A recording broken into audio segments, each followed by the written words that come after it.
Hey, Scott Jordan here for Jancast number 136, Thursday, November 24th, 2022. We have Mark Warner. Hello, Mark. How are you? Hey, everybody. And we have two special guests with us, Grant and Don Aslett. We'll get into discussion with them shortly. But Mark, I think you've had a pretty exciting week last week. You want to tell us about how you almost didn't make it back and you could have still been buried somewhere, right? Yes, I was warned that at some point somebody might find my frozen corpse sitting in my car. But I was doing some high security training for the ISSA in Buffalo, New York. And ultimately, as the storm rolled in, it started to get sketchy. And I was warned that they're actually closing the highways, commercial highway ban. And if you're caught driving in some counties, you get arrested. And I was like, well, that doesn't sound good. So on Friday, the people that I was working with gave me some insight as to how to escape Buffalo. So I don't know if you ever saw the movie like Escape from LA and Escape from New York, well, this was Escape from Buffalo. So they sent me north a little bit and I followed these back roads along the coastline of Lake Ontario. Back roads all the way over. Lake Ontario, wasn't that where the snow was coming from? No, snow is coming off Lake Erie. Oh, okay. And blowing off of Erie into Buffalo. So Lake Ontario is northwest of Erie. So I followed that coastline and avoided the heavy drop of 6 feet. But I'm literally following plow trucks. It took me 7 hours to get from Buffalo to Syracuse.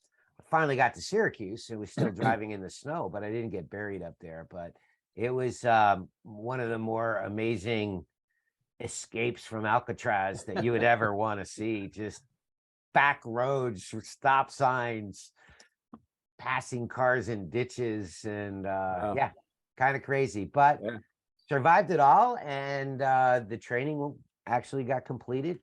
Certified 19 people in the arts and sciences of cleaning and disinfection. Yeah. Yay. Well, lucky you got out of there. You could still be stuck up there. Well, they kept saying, why don't you stick around till like Sunday or Monday? I'm like, no.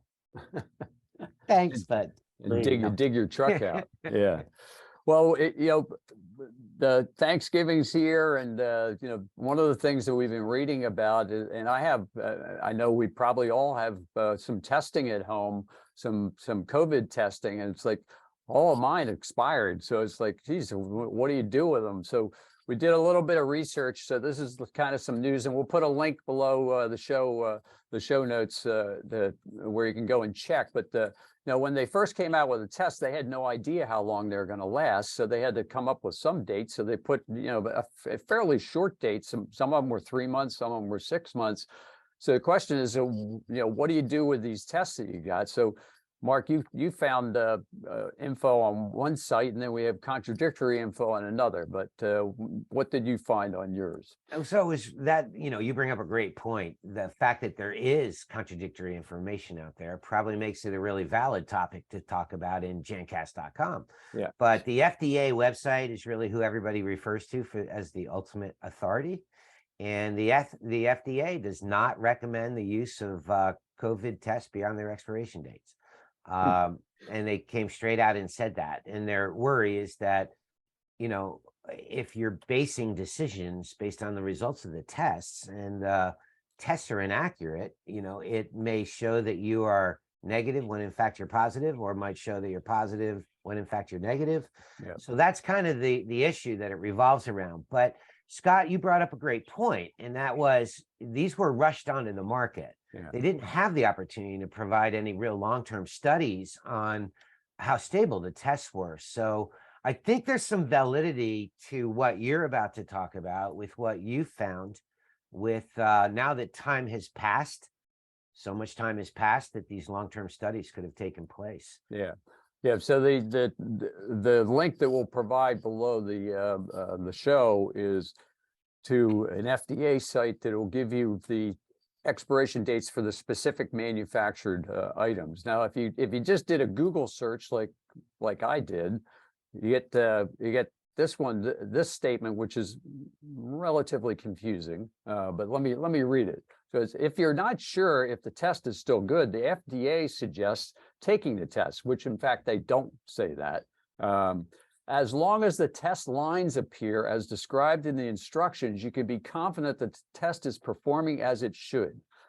I don't know about that. If the lines do not appear in the correct locations and within the correct time as shown on the test instructions when you perform the test, then the results may not be accurate, and a new test is needed to get results. So I wouldn't go by just a simple Google search, is my test any good? I would go to the link that we provide to see whether or not there's an extension there. So I think that kind of puts it to bed a little bit. Yeah, and we can eliminate all the theories that all you have to do is put jumper cables on the test kit and you bring it back to life and it'll work like a Franken kit. Yeah. Or that all you got to do is stick it down in your pocket and warm it up or freeze it in the freezer. I mean, we got to put all those theories to rest there, Scott. Yeah, yeah. Well, with that said, let's get into the interview with Grant and Don, because Grant was nice enough to stop by our booth at the ISSA show recently. When was that? A month and a half ago. Yeah. And I'd kind of forgotten all about the fact that you've got this spectacular Museum of Clean out there, and thought, well, this would be a great topic to bring up to kind of get into the history, because Don, you were pretty influential going from your commercial cleaning business to teaching the household market how to professionally clean their house or whatever it happens to be. So guys, why don't you just open up telling the group a little bit about the history of everything you've got out there, and then we can show some pictures and everything else. So give us a rundown as to how you ended up with the Museum of Clean. First of all, we got to one up Mark. One of our contracts in a big resort called Sun Valley, Idaho. Our big contract was removing snow. We not only cleaned the chemical thing, but we cleaned snow off the roof and off things. It was big. So we got 4 and 5 feet of snow at a time to do. So that was part of our janitor business, a big part of our janitor in Idaho. And by the way, they excused us from COVID because we were so cold here, it froze them out. So I've been 62 years in the industry, and removing snow was a big part of it. Yeah, well, I didn't want to one up you, Mark, but you're a good man to go out and do that. Well, you have more experience with 4 to 6 feet of snow at a time than I do, certainly. But it was very intimidating to me. I remember talking with my wife, and she's like, "Are you sure you want to actually jump out on the road and try to make it? Is that safe?" And I said, "Well, since when am I do safe things?" So I ultimately made it home. It turned out, just for the record, it took 21 hours to get home. Wow. Yeah. But I had a stop. I did have a stop. Yeah. That speaks well of the industry. Appreciate that. People like you make it go. Thank you, sir. We realize that cleaning is a valuable tool. Yeah. So a little history. Of course, my dad tells a story where, he was doing a Boy Scout jamboree, and he was back, touring with all the scouts. They do that. They do the jamboree, but then they usually do a little scout tour, and they ran into a hammer museum. So let's go to this hammer museum. So there's 25,000 museums in the country, and so there's these museums all over. And so being in the cleaning industry, I mean, that kind of sparked the spark to say, why not a cleaning museum? So that was back in the late 70s, early 80s.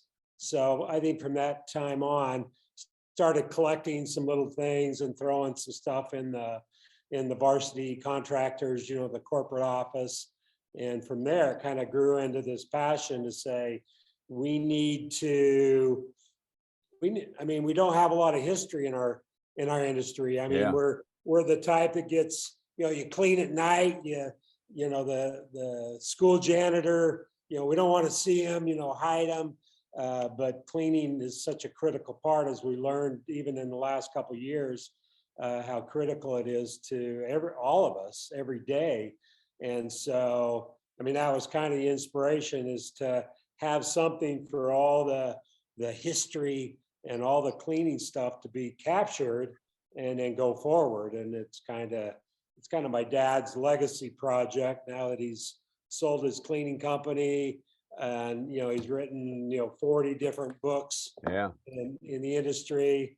And you guys being part of the ISSA, I think he was, in the heyday, in the 70s, 80s, he was one of the top speakers for the supply people. He'd go around all the district meetings and a lot of the supply guys hated him because he would tell the housewives about, hey, use a good squeegee, use this toilet bowl cleaner, the commercial brand.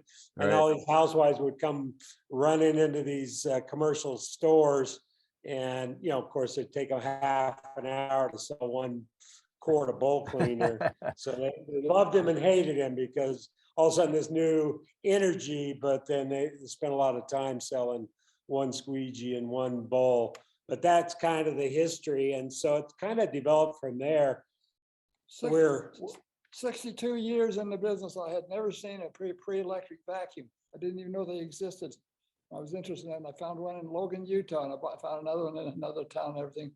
And I ended up going to Boston. So somebody said a guy had a tour, a guy named Peter Fry had a collection, wrote a check for $300,000. We got 200 classic pre-electric vacuum cleaners. Of course, I got that. I was doing a lot of TV at the time, so people saw it, and a lot of people wrote to me and everything. I picked up another 200, so I have 420 of those classic pre-electric vacuum cleaners. Yeah. Nothing like it in the world to do to see it. It's fascinating. You sent some pictures to us, which I can display up on the screen. There's a picture of a pre-electric vacuum on that. Should I pop that up on the screen for you guys? Maybe you can walk us through it. Only said a couple of the vacuums, but the couple of those pictures can kind of help with the history. That's the overall view. That's a drone shot of the museum, so you can see it's a substantial. I think it's 60,000, 70,000 square feet. City block. We have it's a whole city block, and there's the front entryway of the museum. So it's not just a little cubby hole. That's the biggest janitor in the world. So we found there's me in front, so you get the size of it. We found the old muffler man, and people drive all over the country looking for these muffler guys. So we turned this muffler man into a janitor. So that's the biggest janitor in the world. Did you build the building around that, or did you have to figure out how to get it in after the fact? It was quite a chore to get it stuffed in there. So, but it's a big part of the museum. Well, for the record, I'm impressed that you named him Don. Just a coincidence. That's just a coincidence? Yeah, just a coincidence. So that one actually is one of our primo vacuums. That's like 1869. That's the first or second patented vacuum. And that happened in Chicago right around the fire. So I think their manufacturing, everything got burnt down. I think there's like 2 or 3 of those left in the world. So that's kind of one of our primo pieces right there. But 1869, one of the first actually patented vacuum apparatuses. Well, and back then, from what I remember hearing about some of this equipment, it was actually harder to use the equipment than just doing the job in general without the equipment, wasn't it? Those are like pumpers, pump this way and pump this way. You think janitors are in shape now with a backpack vacuum? Man, they were really in shape back then. That was my takeaway from seeing this picture, Grant, was realizing that this was a manual pump operation and thinking like, no one, that's where the cartoon Popeye must have come from doing all that work, right? With the big forearms. Yeah. I mean, it's amazing. People come here and see this stuff and it just blows them away. That's an old Divco van, Tom Lane. Yeah. The national supplier. You probably sold to him, Scott. I served on the board with him at ISSA. So quite a icon in the industry. He had that old Divco van that they used to deliver back in the 60s. They used to deliver chemicals. It was also milk, you know, they delivered milk in them. But he had that restored, and then that was one of our biggest early donations to the museum. He donated that to the museum. We actually drug that back to Chicago in our show and Wow. hauled it all the way back to Chicago. So you see, in 2012, we did a massive show back in Chicago. That's a 50 by 50 booth, and we had a timeline of all the different timeline in the industry. You can kind of see the van in the middle, so you can see the size of that. But that was our booth back, and we're contemplating doing another big one in Las Vegas next year to help ISSA celebrate their 100 years. But that was a big show back in Chicago about the time we opened the museum in 2012. That was Don getting interviewed at the show. They did a little media. That was a close up to the display and an interview at the ISSA. Yeah. Wow. Good stuff. Yeah, thank you for sending those pictures and running through it. That was pretty fascinating. So you have people that come from pretty much all over the US to tour the facility. You have like school trips and things like that come in?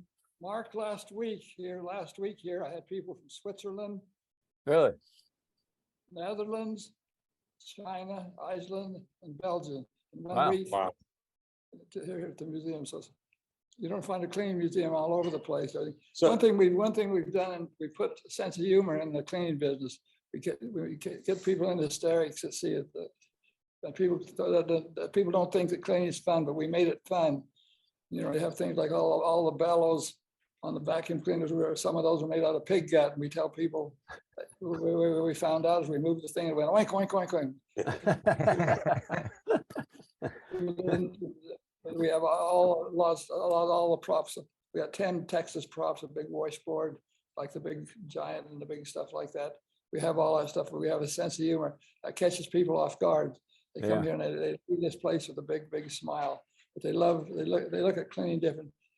Cleaning should be looked as a positive, not a negative. Well, I think one of the nicest things that's happened as a result of all your efforts is not only have you put cleaning industry into a high level of visibility, but by implementing things like the history of it and the humor, I think you've added a lot to the respect that the cleaning industry now has from others that are outside the cleaning industry. And, you know, for years, that was always a challenge of mine, to try to do what I could to try to increase the level of respect shown towards the cleaning industry. And nobody comes close to what you've accomplished in that arena. So kudos to you. And, you know, my thought on all this, talking about the museum, is do you give the opportunity for people to put their hands on the equipment and try to play around with it? Yes.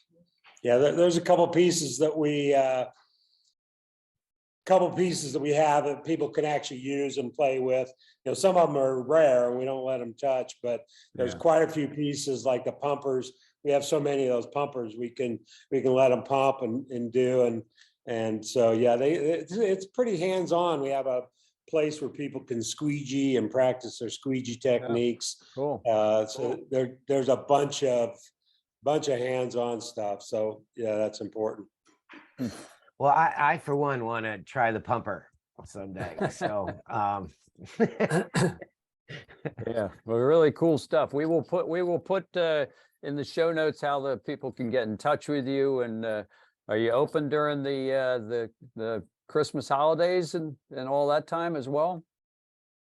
Yeah, we're pretty much open year round. You know, we close, of course, you know, right around Thanksgiving, around Christmas, but we're open Tuesday through Saturday, like 10 to 5. So it's, you know, winter's not as busy, but summer is super busy. Yeah, If people don't know where Pocatello is, we're kind of out of the way, but we're kind of about 2.5 hours straight north of Salt Lake City. So that kind of gives you in the southeastern Idaho. And if you're headed to like Yellowstone, we're kind of on that thoroughfare to head to Yellowstone. So a lot of our visitors are trekking to Yellowstone National Park. and come across the museum, and it's the #1 thing to do kind of in the area. So people stop in not knowing what to expect, and they always leave blown away. And like you said, Mark, it's something that brings awareness and that, that, hey, cleaning, every day in our life, it makes a difference. We're on the Yeah. verge of being a LEED building, a green, all green building. It'll be a Okay. platinum.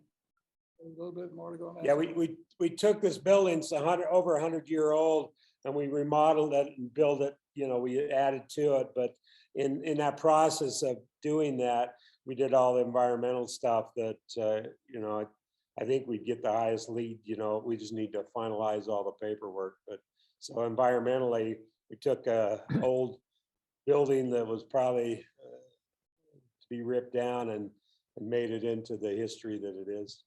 Nice. Beautiful building, all concrete, really something, it's a whole city block. It really- Yeah, it really well, blows wow. people Yeah, looks it. away. They expected little mops and brooms, they come in there and see this, and they're just awestruck with it, what it is. Yeah. Well, It's good amazing stuff. to me, and just I got to tell you how grateful I am to actually be part of this Jancast with the two of you. Yeah. You guys are iconic in the cleaning industry on a worldwide level, Yeah. and really humbled to have the opportunity to meet you guys this way and chat a little bit. So thank you very Yeah, much. Thanks for having us. Yeah, thanks very much. Okay, well, stay tuned. We have next shows coming up on December 8th. And Mark and I will be giving the subject that most people are looking out for is the holiday pathogenic update. That's right. Doesn't that right. sound great? Yeah, well, it kind of reminds us of the Seinfeld show. So watch out for that envelope glue, right? So, Yeah. but yeah, we'll keep it fun and festive. Yeah. Well, thanks very much, Don, and everybody out there that's watching the show and all that. Appreciate it very much, and thanks very much for joining us. So we'll see you after we publish this out, and we'll put links in the show notes for everybody to be able to figure out how to get to your facility. Yep, and Thanks. since we'll have 10 million people that are listening to this, Scott, Yes. we're going to let them all know that they can ask us for a VIP pass when they're at the ISSA show in Las Vegas, so that they can get into that museum, Yeah. and There you and we'll give them a good deal. 'Cause it's Okay, guys. Well, have a nice holiday, and thanks a lot for joining us. Thank Thanks. you, Appreciate thank it. you. See you later. Bye-bye.